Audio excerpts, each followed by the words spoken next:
प्राचीन काल की बात है। भगवान बुद्ध अपने शिष्यों के साथ यात्रा पर थे। एक दिन वे एक छोटे से गांव में पहुंचे। गांव में एक प्रसिद्ध पंडित रहता था जिसे अपने ज्ञान पर अत्यधिक गर्व था। वह अहंकारी और लोगों को नीचा दिखाने वाला था। उसके विद्वता के कारण लोग उसकी इज्जत तो करते थे, लेकिन मन ही मन उससे डरते भी थे और उसकी संगति से बचते भी थे। जब पंडित ने सुना कि भगवान बुद्ध गांव में आए हैं और लोग उनके पास जाकर ज्ञान की बात सुन रहे हैं, तो वह अत्यधिक क्रोधित हो गया। उसने सोचा, ये बुद्ध कौन है? मैंने वेदों, पुराणों और शास्त्रों का अध्ययन किया है। मैं इनसे कहीं अधिक ज्ञानी हूँ। मैं इन्हें लोगों के सामने पराजित करूंगा और अपने ज्ञान का परचम लहरा दूंगा। अगले दिन पंडित बुद्ध के पास पहुंच गया। उसे विनम्रता का दिखावा करते हुए कहा, हे बुद्ध, मैंने सुना है कि आप महान ज्ञानी हो और सत्य की शिक्षा भी देते हो। मैं आपके साथ एक शास्त्रार्थ करना चाहता हूँ ताकि ये साबित हो सके कि कौन अधिक ज्ञानवान है। बुद्ध शांतिपूर्ण तरीके से मुस्कुराए और बोले, शास्त्रार्थ से सच्चा ज्ञान साबित नहीं होता। ज्ञान की शक्ति तब दिखाई देती है जब उसे सही तरीके से उपयोग किया जाता है। लेकिन फिर भी अगर तुम चाहो तो हम शास्त्रार्थ करने के लिए तैयार हैं, परंतु पहले मैं तुम्हें एक कहानी सुनाना चाहूंगा। पंडित ने हंसते हुए कहा, कहानी सुनाने से क्या सिद्ध होगा, परंतु ठीक है, आप सुना दीजिए। बुद्ध ने एक सरल स्वर से कहना शुरू कर दिया।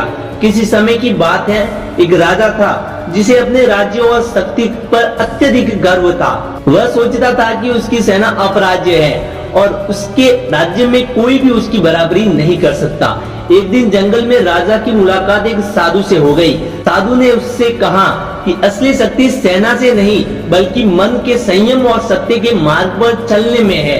राजा को यह सुनकर क्रोध आ गया और उसने साधु से कहा, मुझे बताओ तुम्हारे पास क्या शक्ति है जो मेरी सेना से बड़ी हो सकती है। साधु ने मुस्कुराते हुए कहा, यदि तुम सच में शक्ति देखना चाहते हो तो कुछ दिन के लिए अपने महल से बाहर आओ और मेरी कुटिया में आकर देखो। राजा ने साधु की बात मान ली और कुछ दिनों बाद साधु की कुटिया पहुंच गए। वहां उसने देखा कि साधु के पास कुछ नहीं था, न कोई धन दौलत, न कोई सेना। फिर भी साधु के चेहरे पर अपार शांति और संतोष था। राजा ने पूछा, तुम्हारे पास ऐसी कौन सी शक्ति है जिसे मैं देख नहीं पा रहा हूँ? साधु ने उत्तर दिया, यह शक्ति भीतर है, बाहरी दुनिया में नहीं। जिसने अपने मन को जीत लिया वही असली विजेता है।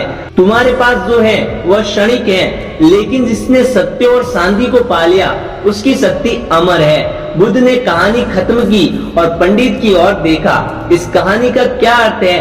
पंडित ने आश्चर्यचकित होकर पूछ लिया। बुद्ध ने मुस्कुराते हुए कहा, इसका अर्थ है कि ज्ञान का अहंकार सत्य के ज्ञान से दूर कर देता है।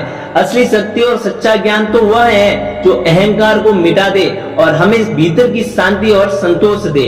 शास्त्रार्थ से नहीं बल्कि विनम्रता और आत्मज्ञान से सच्ची विद्वता प्राप्त होती है। पंडित ने यह सुनकर अपना सिर झुका लिया और उसे अपनी गलती का एहसास भी हो गया।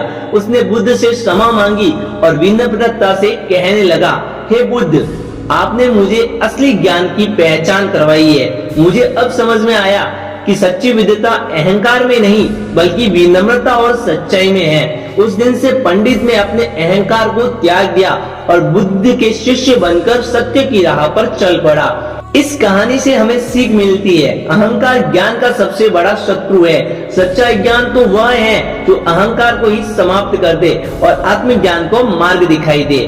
तो दोस्तों, कैसी लगी ये कहानी कमेंट कर जरूर बताइएगा और ऐसी ही और इंटरेस्टिंग कहानियां पाने के लिए हमारे चैनल को लाइक, शेयर और सब्सक्राइब जरूर कर दीजिएगा। धन्यवाद।